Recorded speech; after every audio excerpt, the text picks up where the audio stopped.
Awesome, guys. How are we doing this lovely morning? So this is the first podcast of Showbiz Show.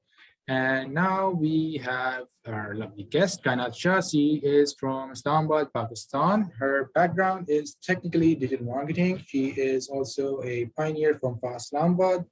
And now we will give the stage to Kainat and see how we are going with our first podcast. So Kainat, over to you. Yeah. How are you, Shabazz? I am perfectly fine. So what do you do and how do you do it? Well, I am into marketing and branding. Just like basically started off as they started off from the embassy. Wanted to just get into administration, how that works, but that wasn't my cup of tea, so I switched to a combat sports brand that actually markets their products in Europe. That's how I got into marketing and branding side, and then I worked for them for a while, started doing some freelance on the side, digital marketing, be it social media, content writing. Currently, I am working in the finance industry, which, well, I thought was not that interesting, but it is apparently. So I am their, yeah, I am their marketing person. I'm the only one they have in Pakistan. And then apart from that, I actually do a lot of freelance, mostly copywriting for Amazon, and you know how you brand over there. So that's it. That's what I do. Okay, so that's extremely a really extensive background you have technically there. Okay, so I have heard that you're technically working as a digital marketer as well, and you really endorse people who are who are willing to start their own initiative. They technically really have a strong grip on digital marketing. So, do you think is it a really good initiative? For especially for women in the country like Pakistan, can they use this skill? Yes. So when you talk about, digitization of everything, like all the platforms and marketplaces have made it so much easier for people to utilize their skills, especially in a country like Pakistan, where most of the women, I'm not going to say like they're not allowed to leave their homes, but it's difficult for some of the women to actually just leave their houses and go to work every single day. So what I do is that I help them find those remote opportunities, or those remote works where they can utilize their skills, be it copywriting, be it branding, marketing. They can start off by just handling one social media account, right?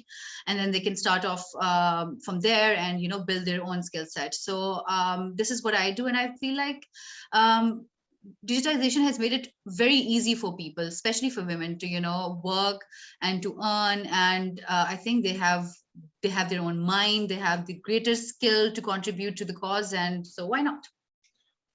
I mean, that's really interesting for for the people, for the women who are living in this century, this 2022, but still people still say that some women don't deserve to work, even if it's freelance, even they're sitting in their own homes, they are not allowed to work for anybody, even if their bosses or if their friends, they got a really cool environment to work with, they are still not, they're still jeopardized in a lot of ways. They think they should not be working, you know even if it's digital marketing, still have to come in front of the camera, you still have to get along with the people where they are, really considered as a bad point, where they think that women shouldn't be, working as a digital marketer. So, just tell me, if you want to advise the women, on starting their own ventures, how would you, technically tell them to, kick off and how to start with this thing? Well, I would just say, first of all, Shabazz, what I tell women is that know your skill set. Know your skill set, know what you're good at, because digital marketing is an umbrella, and there are so many different sections and points where you can work and you can polish your skills at. Why I say content? Because women by nature are very creative. I also encourage women to go for designing as well, because the aesthetic sense of women are much more better than guys. So what I would say is, know where your skill lies, what's your strong point, what is it that that this is what I'm interested in, but always remember that you have to work towards it. But I'm a big advocate of doing something and learning from it, rather than just reading the theory and then going for Exactly. it. So it's just that, yeah, know your skill set, and then capitalize on that. And there are so many opportunities in the world, especially through LinkedIn. You have a platform like LinkedIn, and then you have Google. Just like go to these websites, just go to these search engines, search for anything that interests you, and then start applying. Just don't be afraid. That's one of the other core advice that I give them, is don't be afraid. Just put yourself out there. And if you actually are good at what you do, people will definitely come around and see you for who you are. Oh, yeah. And then opportunities, come your way. Exactly. True, so true. Okay, so Kainat, just tell me, back in 1947 and back in, early 70s and 80s, there were things really different. They were not the way they were supposed to be right now. People technically think them as they are syndicated, uh, some kind of bad omen, that if you go to the camera, there's going to be something like bad happen to you. Or if you technically, come back to the point where people start to realize that you are technically doing something good, this is where they start to realize that it's totally off the page. So how do you, differentiate people, women, especially back in 1947, and how do you differentiate them in 2022? I mean, how the opportunities, you would like to tell us upon how they have changed, how digitization has, changed the colonization back in 1947, and how it had, impacted today's economy, especially for women. Yeah. So what I've read, and because I do love history, I like to read history a lot. So what I've read, and when I speak to people who used to live in those times, or even if they know people, and I just like, talk to them, and I talk about it, that how the era and the time has changed for women. Well, I'll be very honest. In the 60s, our country was the fastest growing and developing country of Asia. The women, if you see pictures from that time, you would see that women were empowered. They were, they used to go to universities, to colleges. Our air hostesses for PIA were, pretty amazing. If you just look at the ads. Well, that's a political debate, but after nationalization, and obviously I wouldn't like obviously call out the politicians. So now you need to understand, Shehbaz, that society works in a way that if you have the leader who wants to take your country to a certain direction, and you include people from in every sector, that they are going to capitalize on that ideology, that's when your society just starts to shift, right? So that Exactly. what happened to Pakistan as well. In 2022, I would say that women in Pakistan, I am very proud to say that I know a lot of empowered women around me, but I also know women who go through so much on daily basis. So Pakistan is actually a mixed society. You can't say that women is not empowered. Women are not empowered here. They are, but there is just a big lot that is not. Because why? We lack education, and not just education, right education. And I always say that exposure with education is very important. Most of the Pakistanis are Muslims. What I don't get is that Islam actually says that educate yourself and educate people. So women who are going to work in the digital world, or they do work, they are educating people. That's what you're doing, right? If you talk about, let's just say, marketing, what marketing is you are making people's lives easier. So this is something that you are doing. I mean, if you're a believer, you would say that, okay, I'm making people's lives easier, so why not?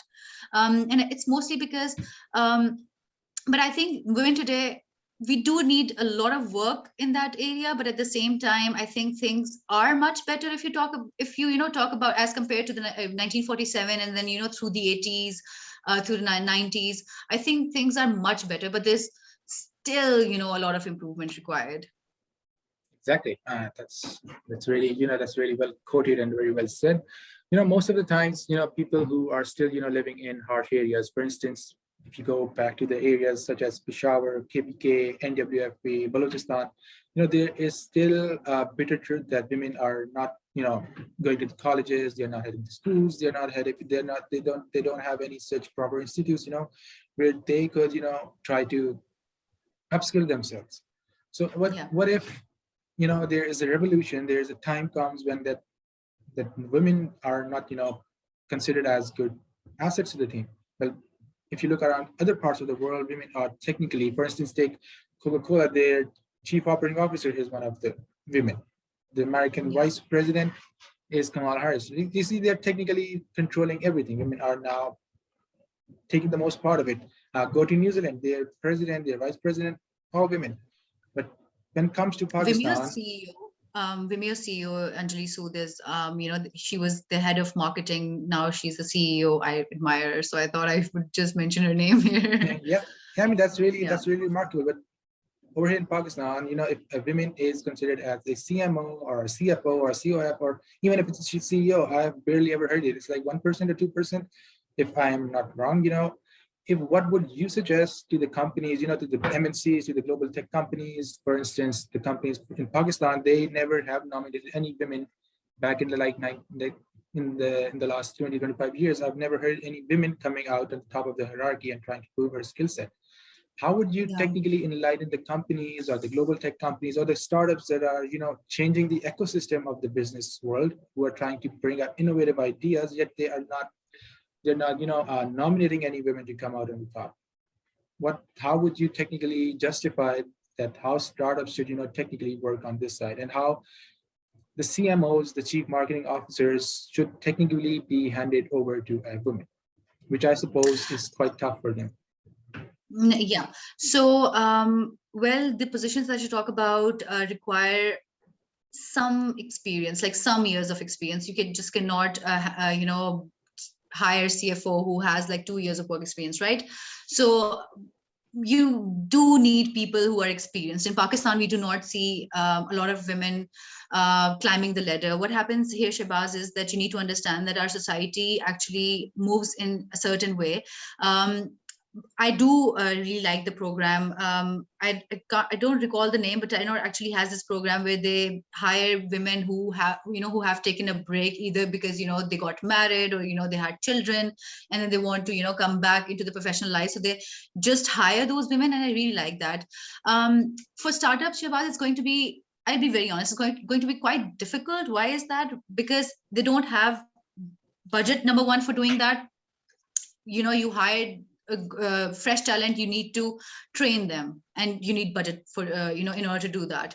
That is why I say that women responsibility lies with women as well. I believe that you have a laptop, you have your phone with you, you need to polish your skill set.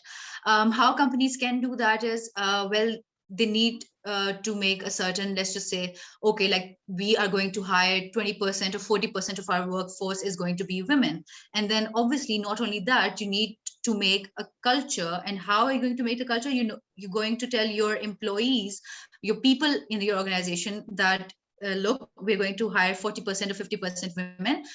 You need to be respectful of that. We support inclusivity, diversity. So anyone, if your manager is a female, you need to respect her. So this is something that it's the organization's responsibility to change the mindset of the people. Because let's be honest here, Shabazz, Pakistani people, they don't really appreciate a woman working over them. Like, they do not take it well when their boss is a woman. They don't take these things well. But I think most of them, I'm not talking all of them, most of them. So I think it's basically the culture. And when you talk about it, I think the new generation who's coming into the professional world, they value diversity. And I think we are going to see a shift over here in the next 5 to 10 years. Hopefully, let's just say we're going to do that. But I think it has to do with educating people, training them, educating them, training them, telling them that they're not very different from who you are. If they're capable enough, just hire them, and make it a quota, or make it a policy in your organization that we are going to hire, let's just say 40%, 50%, or even 30% women. Yeah, and that's the way forward. I totally agree with you. You know what? This ecosystem that has been that's totally developed in in the country like Pakistan, or if you go to India, or if you go to Bangladesh, they still technically don't prefer women. Right? As you mentioned, that they don't prefer have a women on the top of the hierarchy. That's very well quoted. You know, Yeah. what if there's a woman who has this excellent potential that she wants to pursue her career in in the field of, let's say, digital marketing, or if she wants to be a chief marketing officer, or if she wants to be a data analyst, or a medical officer, or an engineer, or anything you like to put in. How could she decide that her career is on the basis of what she has studied back in her days at the school or the college? How do you think those specific subjects, or how do you think those specific skill set is going to determine her career, whatever she likes to pursue in? I mean, what could be the specific possibilities that you kind of think that women should have those skill sets? How would she know that she has a specific skill set in order to be on the top of tons of mail, and ordering them, and giving them nice orders, being a good leader or being a bad boss? It could be anyway. So how would you technically tell women to pursue their career, or what skill set, how would you realize that they have them? I'll just start off by, actually, I would like to share an incident with you, Shehbaz, here. I was working for an organization, I won't name it. I was working for the organization, and I was, just supervising a content team, the marketing team, the social media team, and growth marketing. I was just supervising all of these multiple teams, and most of the team leads were men. So now we had to launch a series of products, and we had like what 2-3 months to launch it. So I was, I made the timelines. I said, okay, this is going to be pre-launch, launch, and then the marketing and everything. I was having a meeting with them, and I was heading the meeting, and I remember that I told one of the team leads, who was a male. I told him, okay, this is the timeline that I made. If you have anything to add, just go for it. If not, then this is like, I need things done on these dates. He refused to look at me. He refused to answer me. He was talking to other guy who was another team lead, who I was supervising Mhm. them, but he was looking at him and talking to him and saying, my team can't deliver within, let's just say, 20 days. And I was like, now, then what I did was, I was very respectful, and I said, look at me when you talk to me, since I am supervising you. There's no shame that I am, younger than you. I'm a woman. So just like, look at me, talk to me. You do your work brilliantly. One of the things that I encourage women to do is be firm, be confident, and be firm when you put your opinion or your decision forward, or if you make a decision. I think women in general are very agreeable. That's one of the traits that we have. But in order to be successful in the professional world, I think it's very important to be firm in your decision, and when put your opinion forward, or anything. And I think it comes with time, it comes with experience. But one thing that you need is confidence. You have to be confident in yourself that I am going to do it. Why? Because I have good communication skills, for example, or if I am, given a task, I do it. Let's just say a housewife, she takes care of the house, the kids, the husband, everything. She does it on her own. She's a multitasker naturally. So I refuse to believe that if she steps into the professional world, she won't be able to handle, let's just say, a team or her own work.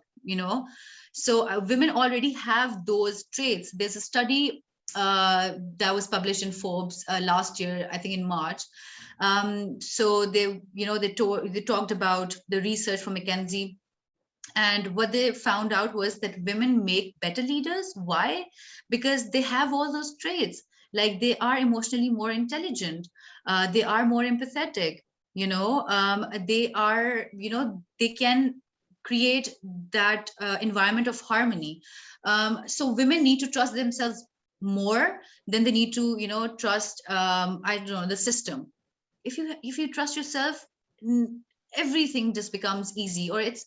And I think and you have to work hard, you have to work towards the goal, the consistency, keep the That's consistency, and then you're there.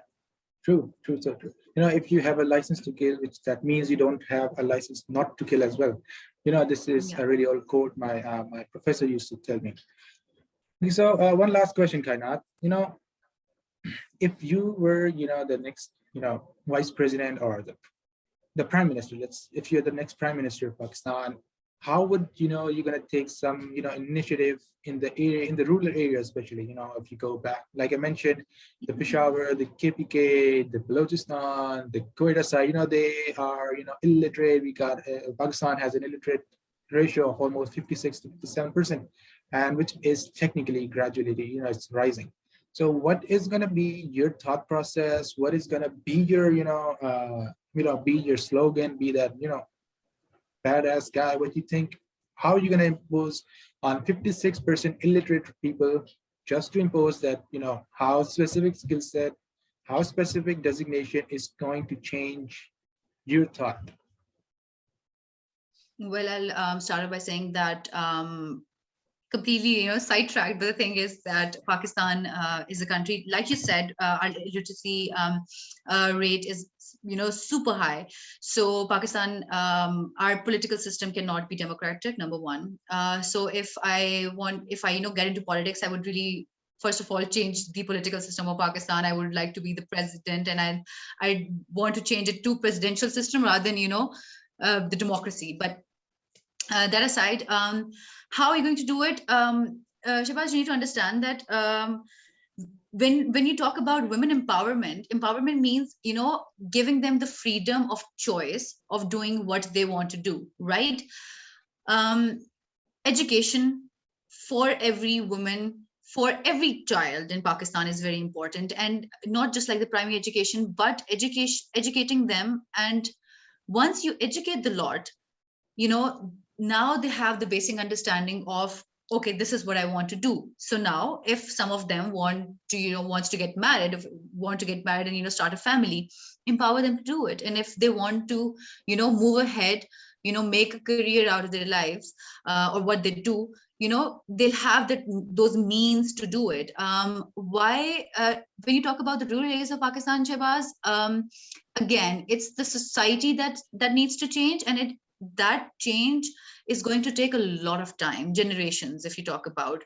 And how generations, even if you educate them, it's going to take them 20 to 30 years, maybe more, to change. But again, I think what I am going to do is educating them. And then obviously, in Pakistan, we do not have a lot of women on the technical side. So the technical skill set, I would, really would like people, women especially, to have that skill set. And how are you going to do that? You do that on a very basic level by, creating a team on, the basic level, from area to area, who is just going to, train them basically. So technical skills, education, and obviously giving them the freedom of choice to do it.